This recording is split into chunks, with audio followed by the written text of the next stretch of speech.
Ever wondered, what happens inside a function? What if that function called itself again and again, like echoes, bouncing in a tunnel, like mirrors, inside mirrors?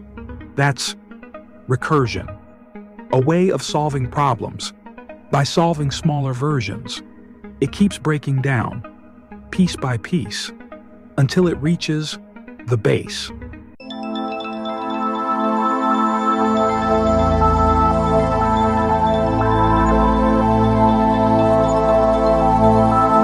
When a function calls itself, it doesn't repeat everything at once.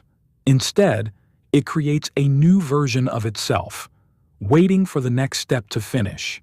Each new call dives deeper, holding its place, like stacking boxes one on top of the other. This keeps happening until the condition to stop is finally met. That stopping point is called the base case.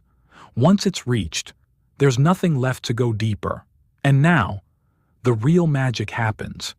Each function begins to finish, one by one, returning the control back, step by step, until everything unwinds, and the original problem is finally solved.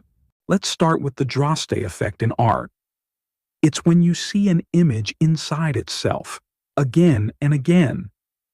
Each time, the picture gets smaller, like a smaller version of the one before. This is recursion at work. The process repeats itself over and over, but each time on a smaller scale. The picture keeps going deeper into itself, just like how a function calls itself with smaller pieces of the problem. Now, think about cell division in life. A single cell divides into two, then those two cells divide into four, and so on. Each division is a smaller version of the one before, repeating itself again and again. This is recursion in real life, a process that keeps breaking down into smaller and simpler parts. It keeps going, just like recursion keeps repeating itself with smaller inputs until it reaches its end. All right, let's start by writing our class called Recursion. This is just the blueprint for our code. We're going to put all our functions inside this class. Now, let's define the main method.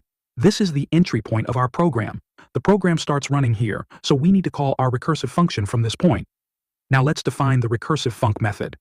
We'll make this method non-static, so it can access the instance variables and methods of the class. Inside the recursive func, I'll just print something to let us know we've entered the function. This will print this message every time the function is called, so when we call recursive func, we should see this message over and over. Now here's the most important part. We're going to call recursive func inside itself, and that's what makes it recursive. Notice that we're calling the same method recursive func inside itself. This is where the function is saying, hey, I'm going to call myself again, and it just keeps repeating the process.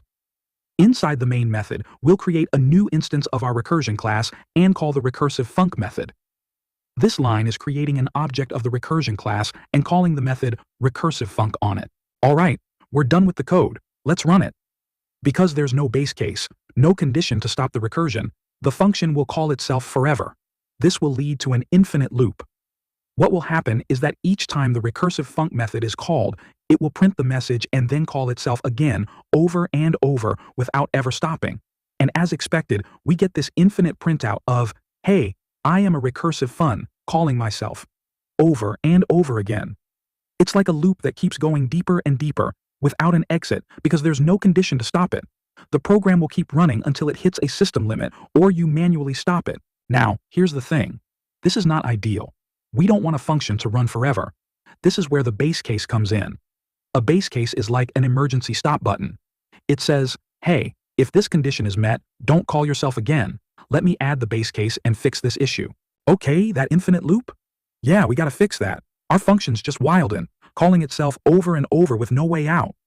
Time to add some control, a base case. Starting with the same class, nothing new here. We back in the main function. This is where the action starts. Now, hold up. You see this? I'm calling recursive func, but this time I'm passing in a number, 5. Why? Because I want my function to know how many times it should run. No more running forever. Now I need to adjust the function definition to match. So recursive func now takes an integer counter. This counter is going to keep track of how many times we're going to let this function call itself. Boom! Here's the base case. This line says, if counter hits 0, we're done. No more recursion, just return. This is like that final stop, like a safety net. No matter what, if we hit 0, we bounce out of the loop. This part stays the same, just a fun little print to show we're inside the function. Now here's the secret sauce. Each time we call the function again, we pass counter -1. That means on the next call the number's smaller, like 4, then 3, then 2. You feel me? We're slowly stepping closer to that base case. Eventually, counter becomes 0, and bam, the loop stops. Alright, let's run this now. You'll see the message prints 5 times. Then the program ends cleanly. Exit code 0. Everything went smooth. So what changed? We gave our function a way out. That's the base case. If counter equals 0, return. We used a counter to track how deep we go. Each recursive call updates the parameter, makes it smaller. That's key. Recursion is like climbing down a ladder. Each step brings you closer to the ground. But if you don't move your foot down, you'll be stuck on the top step forever. That's what updating the counter does. It's the footstep. And the base case?